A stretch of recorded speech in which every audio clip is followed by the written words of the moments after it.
Hello, Bonesy. How are you, baby? You want to dig some poison parsnip with me?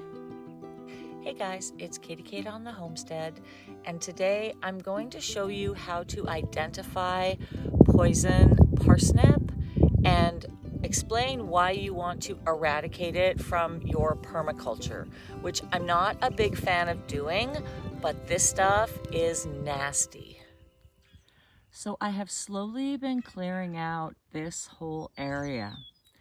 I am trying to dig it out from the root so that it doesn't grow and cannot possibly go to seed.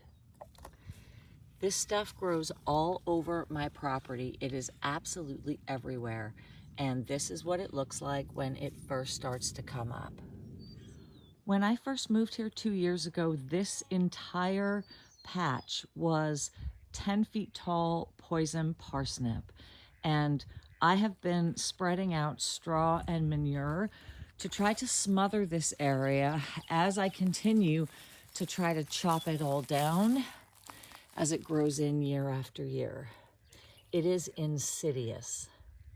You can see how it is still really littered through my grass in this perimeter area.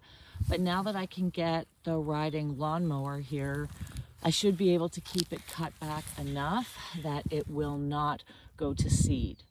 I've been told that if I can keep it at bay for 2 years, it will die.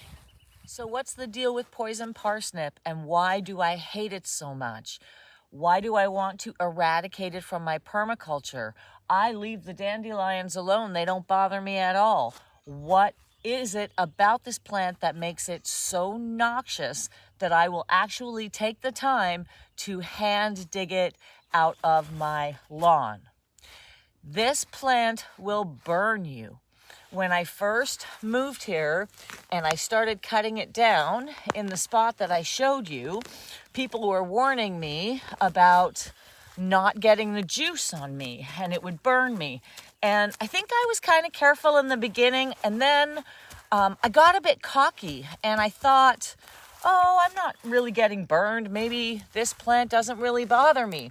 And I ended up going out to cut some down, and it was very short.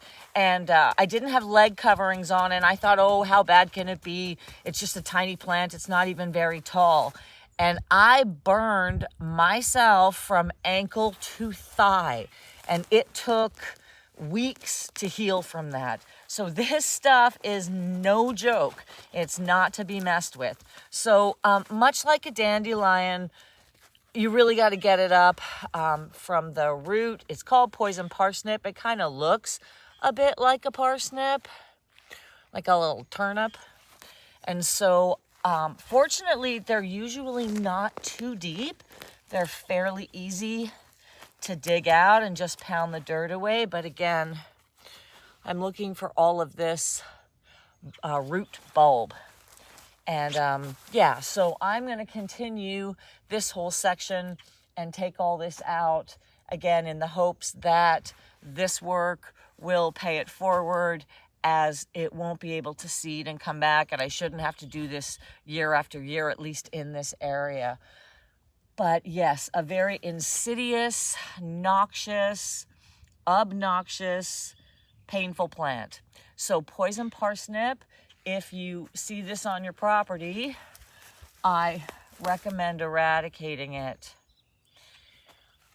Looks like that. All right, I didn't know anything about this 2 years ago, so live and learn.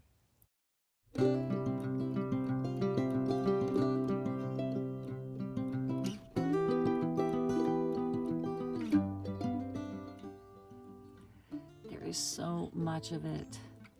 This shit is my gardening nemesis.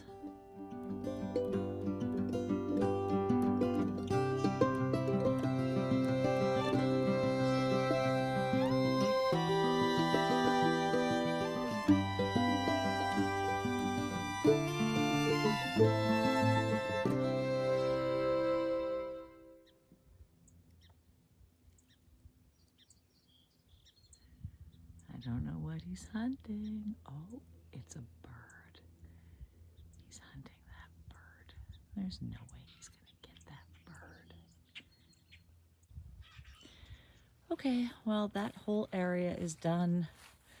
I definitely took a lot out, but I think it'll be a lot better to weed it by hand and try to just keep cutting it back. Hello, baby. Hey, Kenny. Hello, baby. Okay, so I guess this is gonna be my next area to do because we've got tons of it all through here. So I will get out and try to tackle this today. Hey, Bonesy. This is also a huge patch that has to be eradicated, and that is going to take some time. Hello, handsome.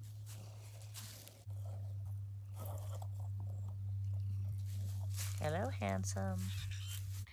Well, I'm gonna take a break before I begin round 3 of Project Poison Parsnip Eradication.